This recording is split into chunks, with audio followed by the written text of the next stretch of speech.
Okay, hello out there, AP World History students. Today we're going to go over the period that would be sort of the early modern period from 1450 CE to 1900 CE. So this is actually a really exciting period because I think it establishes the foundations and context for what we know today and what's really relevant to today.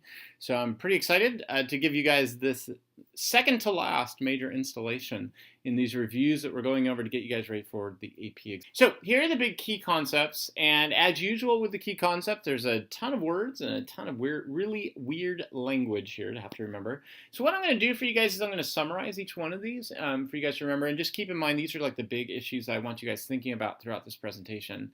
So the first one, and probably really important to set the context here, is the starting of industrialization. So industrialization really changes the way human beings do things when it comes to energy, when it comes to the way that we consume things, when it comes to the way we relate to one another.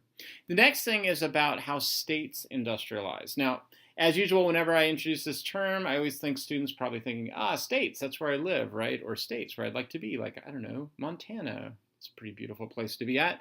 But no, that's not what I'm talking about here. What I'm talking about for states is governments. How did states or governments industrialize? Well, they did it by expanding overseas and establishing new colonies, or what we call an imperialist process, in which they were bringing back resources. Now, be careful on that one. There are two periods of colonization.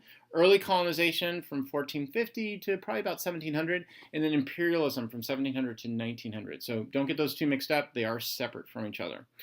They lead into one another, but they're separate. The next thing is the 18th century marks a change that takes place because of European imperialism. We start to see revolutions and rebellions that are happening within the developing world against European imperialism. And then last up is migration. Migration becomes a huge theme at this time period. It always has been, but it becomes really important at this time period because as we see European imperialists take place, within those empires, you're going to see people moving around looking for jobs, especially when it comes to plantation farming.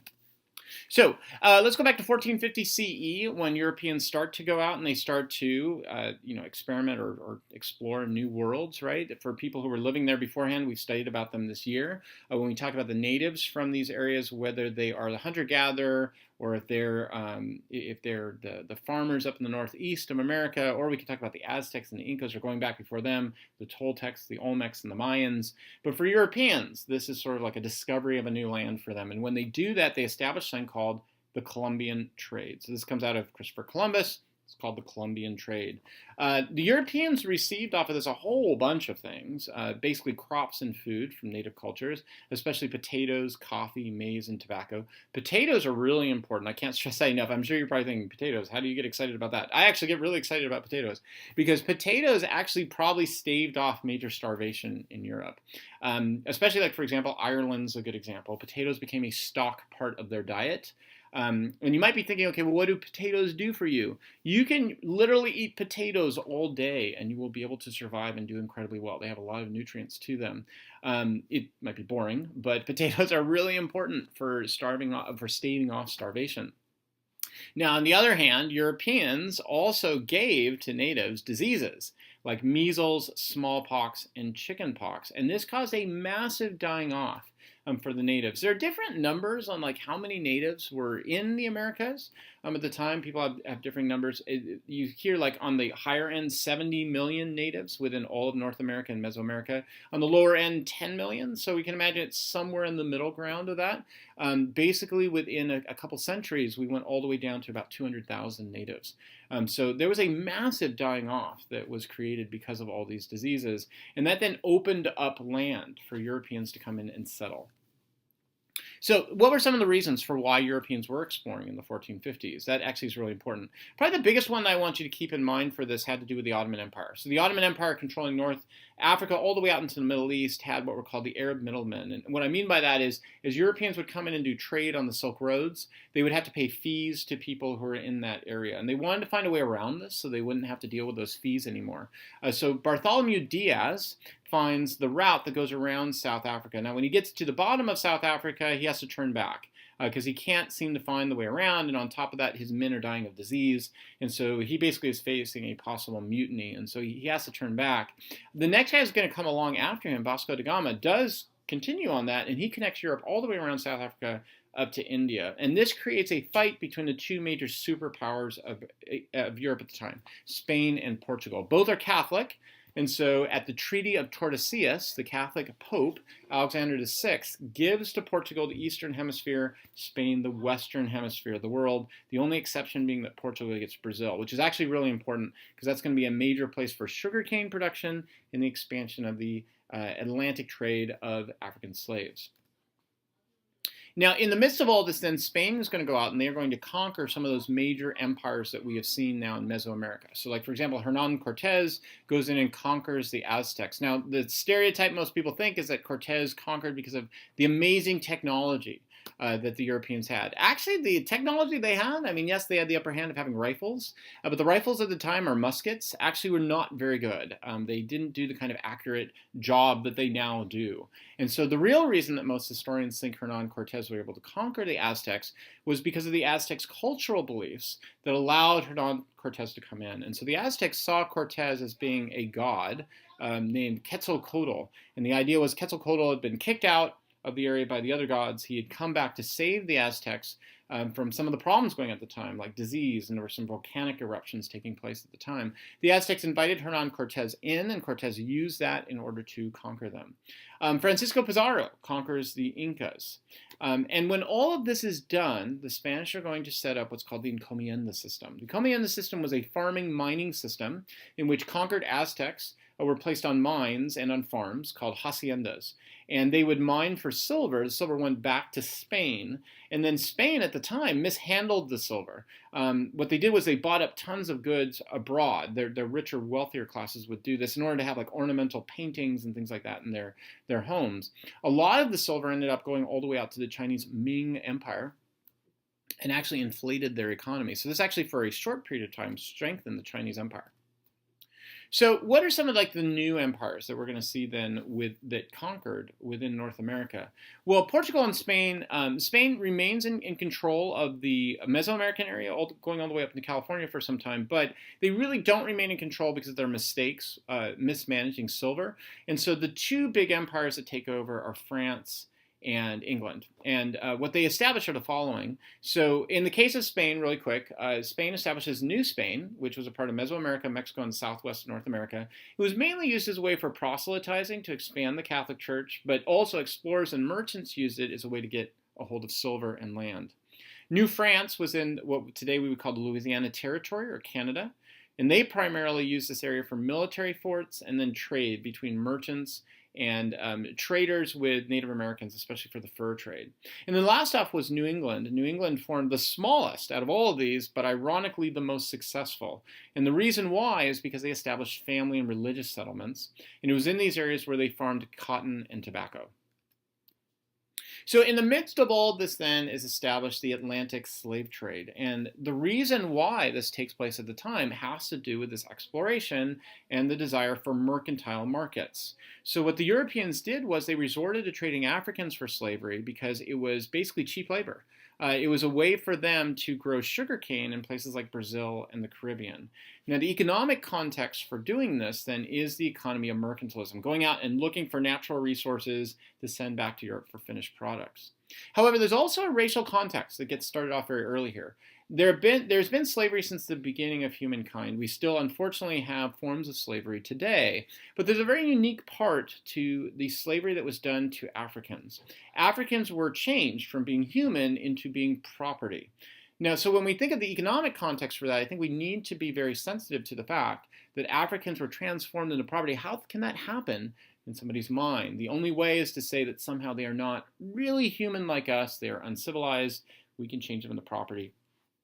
These are the beginnings that we see of racism. So in the midst of all this are ideological changes that take place as well that are very important that we cannot lose sight of because these ideological changes will set the stage for more modern movements later on. So the big one was the Protestant Reformation. We have two major people I want you to remember. Martin Luther talked about sola fide and sola scriptura. You are saved by faith alone, and you should go to the scriptures, not to the church. And John Calvin, with his belief in predestination, the idea that only God saves us, not the church, not even our own faith. So why is all that important? Because the significance of both of those beliefs together is that the Catholic Church is thrown out, and now kings and states can break away from the Catholic Church. Because if I, as an individual, need to go to the Scriptures, or if I'm saved by God and the Catholic Church has nothing to do with that, then why am I going to remain under their power and control? Another big one is the mercantile wars. So mercantile wars had established the need for these colonies, and the European powers would go out and get these colonies and then force them to then ship back raw resources for finished goods. Well, in the midst of all that, then there are revolutions against this. So in the American case, the revolution was based upon the idea that we have rights and local representation. England is trying to take that away from us so they can get these finished resources. In the case of Haiti, there was a revolution to end African slavery in the mercantile wars. In the case of the French Revolution, there was a fight really in the French side against the old feudalism. Now, how's that tied to mercantilism? Because the French had been going out trying to gain all these colonies and it bankrupted their economy. And the peasants of their area and the middle class of their area fought back against this, saying, you know something, we deserve better representation within the system. And the last major ideological revolution is the scientific revolution. So in the scientific revolution, we have a rebellion against the old belief systems based upon science. The big ones were Copernicus with his idea of the heliocentric theory. We are not the center of the universe, the sun is, which of course now we know that's not even true. We're basically just a solar system rotating around other solar systems in a huge universe. Then we have Newton, who talks about the natural laws. And by talking about natural laws, Newton was a Christian. He believed in God. He believed in the Christian message. But by coming up with this idea of natural laws, it kind of took away for a little bit of this idea that God was running things and put us more into this idea of a mechanistic universe in which there are natural laws running the universe. The significance being that the world works by laws of nature.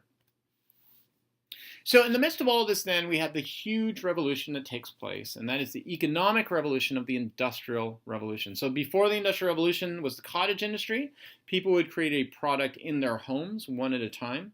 And then England started moving towards mass production of agriculture. And when they did, the English landed class kicked people off of their lands in what was called the enclosure movement. And they would basically enclose their lands off, kick people out. Well, where were all these people going to go?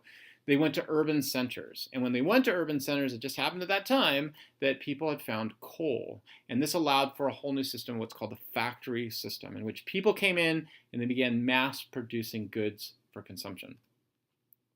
Now, okay, so we're mass producing goods for consumption, but where are you going to get all the raw resources to create these goods? This is the connection between industrialism and imperialism. European imperialism was the seeking out of raw resources to bring back so you could now mass produce goods. And what had changed in the 1800s was now all of a sudden the Europeans had new technology due to the Industrial Revolution to make this happen. So for example, they had the Gatling gun, which was basically the beginnings of the automatic weapon, or what today we call the machine gun. They had massive railroads, which allowed them to cut through mountains and to get to places a lot quicker. And probably the most important was quinine, the ability for Europeans to take a medicine that would allow them not to stop malaria, but to forestall the effects of malaria. So what are the examples of basically how this would work? Well, there are a lot of them, but I want to give you three big ones I want you to remember. In Africa, the use of the Gatling gun was used at the Battle of Omdurman. And at the Battle of the Omdurman, 300 Englishmen went up against 10,000 Africans. And in one afternoon, the Europeans killed over 6,000 Africans. Only about 30 British soldiers were killed, and they were killed by friendly fire. They were killed by their own men by accident. So that's how successful using these things were for Europeans. They then said, oh, look at how successful this experiment was. Let's use this in other places around the world. Another example is the Opium Wars. Remember, with the Opium Wars, China, which at the time period was still the dominant country, had closed themselves off to trade. And Europeans, British, used opium. They started trading opium with the Chinese. The Chinese then said, nope, we're not going to do that anymore. Their foreign minister, a man named Lin Zexu, said, we're not going to do that. That's destroying our local economy. To which the Europeans said, awesome. The British said, we're just going to come and conquer you, which is what they did. In the Opium Wars, they brought over their navy and just conquered the Chinese and then forced them to open up their local ports. And then last off is what happened with Japan. Japan had been closed off for centuries to outside trade, and Commodore Perry from the United States came with our Navy and said, you either force yourself open to trade with us, or we come in and we conquer you. Which brings up then what were the responses then to this European imperialism? And there are multiple ones. In the case of India, there's a good example in which the middle class accepted the rule of the British who came in.